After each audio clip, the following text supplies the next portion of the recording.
Right, so that took me a bit longer to get sorted than I thought it would. I think roughly about an hour. I mean, of course, I'm not running no marathon or doing a race or anything, but you know, I figured this would be like 20 minutes. It definitely isn't. Now you'll notice the shit's not completely bolted down, but that's just it's a mock-up. We're not 100% there yet. I wanted to just get everything in its general place, so make sure all the bolts are sorted, so that way things just need to be tightened up from here. So these long bolts over here don't come with nuts. I have 2 nuts left up top there, but they aren't for these. They're for the fatter ones. They're longer. Yeah, so all right, so here's let's see real quick, right? So I had to take one of those bolts out to take them to find some nuts that fit that, right? Not a big deal. I can do that at work. These threads need to be chased. I think I'm gonna chase a bunch of threads everywhere because things just resistant. God only knows how long this has been exposed to the weather, so it's a little bit of rust buildup. So that mount got to come back out anyway because it's like an Allen key that bolt tightens that down flush. So and I can't do it with it in there, so it's got to come back out. I don't have my Allens here. Of course, this is kind of wobbly because it's loose. I'm not even 100% sure I'm going to leave it there like that. There's I think I might have to. Yeah, I might have to. Well, it's either I leave it there and then bring the trans up to it, or I bolt that to the trans, but the mount's got to stay because the way the mount bolts up, it's going to be a pain in the ass to do from in here because it's lip. And over here, the T-bracket. Although the T-bracket I'll probably take off, generally speaking, I start doing that because it gives you more to swing back and forth plane. Doesn't bang on shit. So I'll probably take the T-bracket off and put that on last. But the T-bracket also is my one point of concern, right? Of course, I got to fully disclose here. So this one's not flush either, and I could get all these things tight because I did bring a ratchet, and plus I have my impact, but it's already late, and I have other things I need to do tonight, so I don't want to tighten it up all the way yet. I got to ship a block tonight. So anyway, that's the point. So this is the only spot here that I found that's got like a bit of a fitment issue. But I'm not 100% sure yet because it's not 100% tight and flush, and it's really close.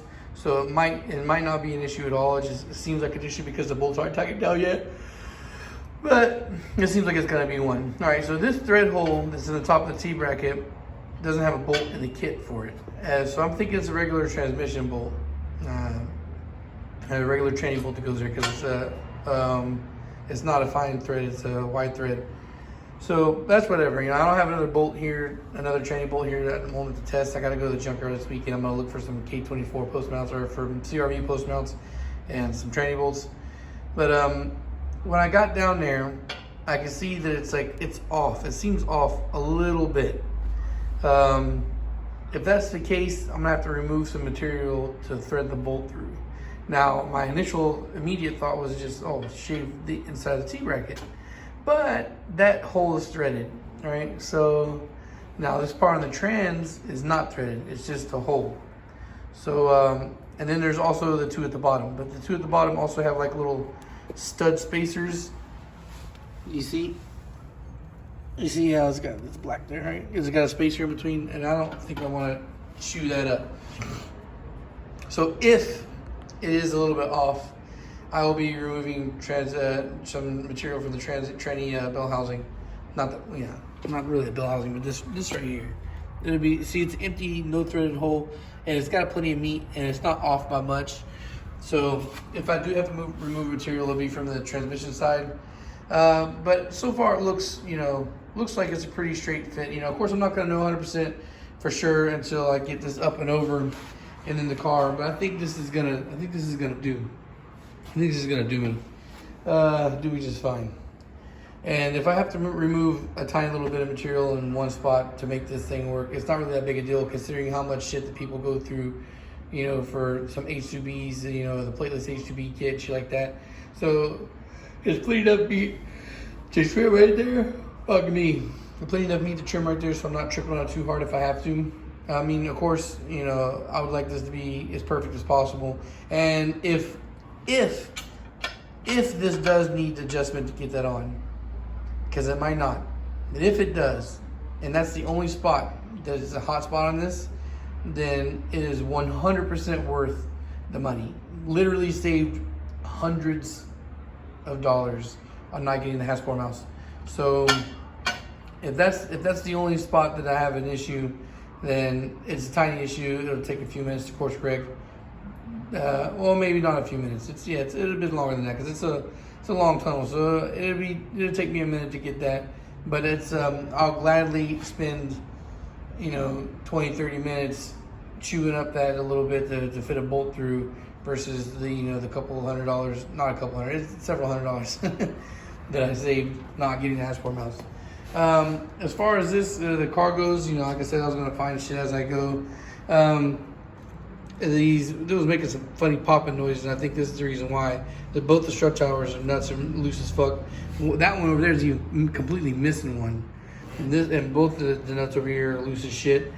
As far as their brake tuck, they eliminated the prop valve and just ran a line straight from the brake booster. I'm not even sure if that works or not. I guess that I'll cross that bridge if I come to it.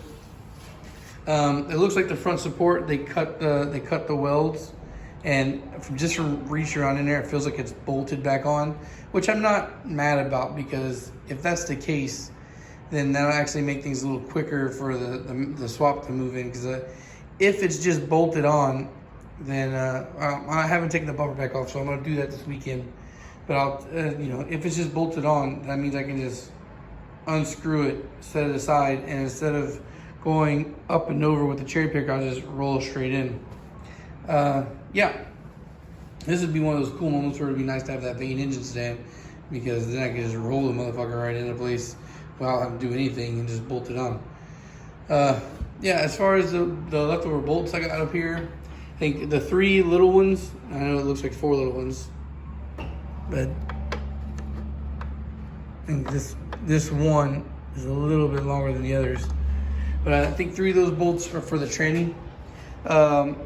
I have 2 studs, so I don't need 3, but I've already threaded one into that one hole right there, and it went in fine. So I'm thinking those 3 bolts are for that right there. And I think the last, sorry guys, I think the last 2 bolts would be for the post mount. Like if the post mount comes with the 2 studs or 1 stud and 1 empty hole. So I think that's what those last 2 bolts are for. I won't be 100% sure, of course, until the time comes to line everything up, but that's the thought. And then I think I have like 2 nuts left over, which what I would also imagine could potentially be for one of these there studs or whatnot. Anyway, headway's being made, guys. I did a lot of shit this week. I mean, I know it doesn't seem like it, but it's a lot of, all the last couple of days I've done collectively here, bolting up, getting the clutch and flywheel on one day, bolting the transmission on, getting the fucking mounts mocked up. It makes things a lot easier, because I think that throughout the week of me being here the last 3 days, I probably spent 4 or 5 hours easy. So that's 4 or 5 hours in one day that I don't have to spend. Because you imagine if I'd come here for one day, just bolting on the clutch and flywheel, putting the transmission on, mocking up the mounts. That's easily a day, and that's 4 or 5 hours I could be at home working on engines, or 4 or 5 hours I could be spending with my kids and wife. These are things that I'm happy that I've managed to push myself out here to do. It will get a price tag, like I said, guys. I'm gonna put a for sale sticker on it as soon as I get everything mocked up and dropped in. But I doubt people are gonna be rushing to buy it. People love the window shop. I probably get a lot of DMs for it, but no serious takers. Probably people are gonna want to offer me $800 to $1,000 less than what I'm willing to take. So also one another cool thing, they already cut a spot for the trans cable, or for the the shifter cables or whatnot. So yeah, this will probably cost me more time than the Integra to get up and running. Most likely, I got a feeling it would. But if it doesn't sell, I'm just gonna steady keep working at it. I'm just gonna buy a piece at a time. And if you guys buy stuff off me, that'll help me finish. Like the engine block for the high compression single cam finally sold. So that's what I would like to try and get out today if I can, or tonight. Well, it's coming with me. I just don't know if I have my fucking plastic wrap here or not. I'm not 100% sure that I do. Anyway, that's not what I'm trying to talk about. I'm trying to keep on target here. The cake stuff. So here's what I would like to do. Like, here's what the plan is so far, right? Put the swap in place. Once the swap's in place, I'm gonna post it for sale. While it's busy on the market, not selling, I'm gonna proceed to do a little bit more work here and there, a little bit more work here and there. I guess the next and last major, well, the second to last major thing I need to buy would be the fuel system. So I need to get the rail and the fuel pressure regulator and the lines, all that shit. I guess I would go ahead and put a manifold on there, get the fuel rail and shit on there, mock up the shifter box, or put the shifter box in and run it through the trans. Yeah, so there's a good amount of things I can do. You know, I had that harness I got with that one K24, so I have to see if that's something I can use. And then I have the adapter harness already, so that's something I could cut into it. But then I got to figure out what's going on with the mess in the harness on the floor. So that's the one thing that has got me like, oh, the fucking Christ. And then another thing that sucks ass about this is, you know, is like all the harness has been pulled out for the headlights and all that shit. So my problem is I don't think that I'm ready at this point in my life to have a dedicated race car. I would like to have a car that I can race, that I can still drive around if need be. But if, you know, all the fucking harnesses and shit is missing out here for the headlights, you know, this booty rigging for the brakes and whatnot, I don't need a race car, you know. So I'm hoping, to be honest, I'm hoping that this car sells, and then I will do this again with another car that's complete. So that way all I need to do is put the K and the harness in there, and then I can send it. That would be much more of a thing that I would like to do instead of trying to deal with this being a race car. But if that's not the case where it doesn't happen, then I guess I'll just have to do some dumpster diving at the fucking junkyard, or buy a donor shell that I could possibly flip or whatnot, and see what I can do to finish this up. Yeah, but anyway, regardless, guys, if I do flip this car out and if it does sell, then it's not going to be the only time I do this, and I plan on getting into it again, another one like right away. I guess that if I do another one, it might take me a little longer though, unless, I don't know, because I would like to get a 6-speed trans, and then I got to buy pistons and rods. So I don't know, we'll see what the fuck happens, guys. I don't know, I'm not 100% for sure. I'll probably just steady chip at this until it's done. As far as the Integra goes, I have the struts in the back already, so I need to put that on. I need to go buy another battery for that car. So we'll see what happens this weekend. I have a lot of work to finish. Not a lot of work at this point. Well, yeah, I guess it is kind of a lot of work.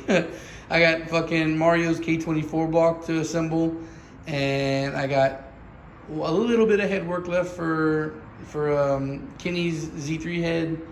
And I need to start work on the single cam. Now that I have the rods, I need to get ready to start notching that block. So yeah, I do have quite a bit of work left on my plate. So what I'll most likely do is let's see if I can even get to this shit this weekend. If I can't come out here this weekend to put the K in, then I might just do what I did this week and start during the work week again. Once I go back to work, come out here and do it. But I would like the next time I show up here, whenever the fuck that's going to be, to have this K in. So I need to get some of the tools I'm missing and get that bolts and, you know, all tightened up so that way I can do that. And I guess the next time I come in here too, I got to bring my cutters in so I can cut these fucking zip ties I put on off, pull the bumper off, and take a look at the radiator support and see if it's something I can remove or not.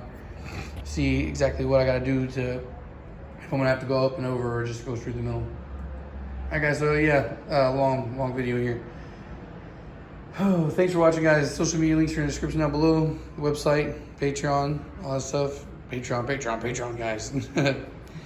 You get discounts, do giveaways and stuff. All right, thanks for watching, and peace.